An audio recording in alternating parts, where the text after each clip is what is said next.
সবকিছু থাকতেও কিছুই নেই নাদিরা বেগমের, তাই তার আশ্রয় হয়েছে বৃদ্ধাশ্রমে।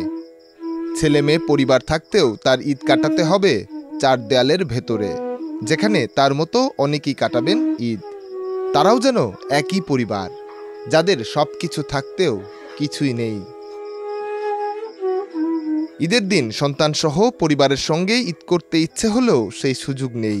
তাই ঈদের দিন চার দেয়ালের রুমে তাদের সঙ্গী হয় চোখের জল, যার কিছুটা কথা লুকাতে না পারলেও কিছুটা বুঝিয়ে দিয়েছেন নাদিরা বেগম। এখানে তো ফ্যামিলি নেই, এখানে একা আছে। এখানে আসছেন যখন এখানে কথা জিজ্ঞেস করেন, ফ্যামিলির কথা না জিজ্ঞেস করাই ভালো। এখানে তো ছেলেমেয়ে নাই না, আমি ওগুলি বলতে চাচ্ছি না, বেশি কথা বলতে পারবো না। যেটা ছিল সেটা কথা বললে লাভ আছে। এখানে কী করি, এখানে আসি আমরা একা একা। পুরাতন দিন কি আর আসে, চিরদিন কার সমান নাই যায়, এই হলো ব্যাপার। এখানে যদি বাড়িতে যাওয়ার মতো অবস্থা থাকতো তাহলে তো এখানে থাকতাম না। এখানে থাকার অবস্থা নাই দেখে আমরা এখানে এসেছি।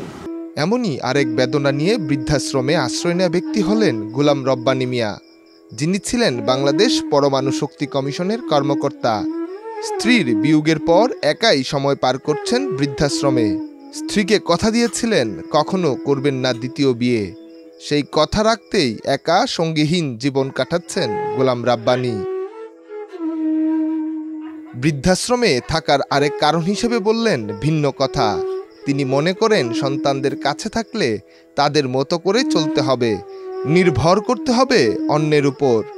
আর তাই অন্যের অধীনস্থ হতে চান না বলেই বান্ধবীর পরামর্শে উঠেছেন বৃদ্ধাশ্রমে।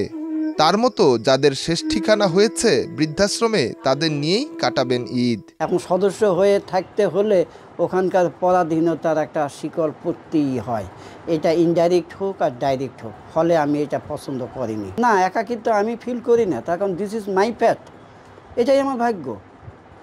আমার যদি ভাগ্য ভালো হতো তাহলে তো আমি সাথীহারা হতাম না। সন্তান পরিবারের সঙ্গে ঈদ না করতে পারায় তাদের কষ্টের সাক্ষী হয়ে থাকে কেবল ঘরের চার দেয়াল। সেই ইট পাথরের দেয়ালই কেবল বলতে পারে তারা কতটা ভালো থাকেন সন্তান পরিবার ছাড়া।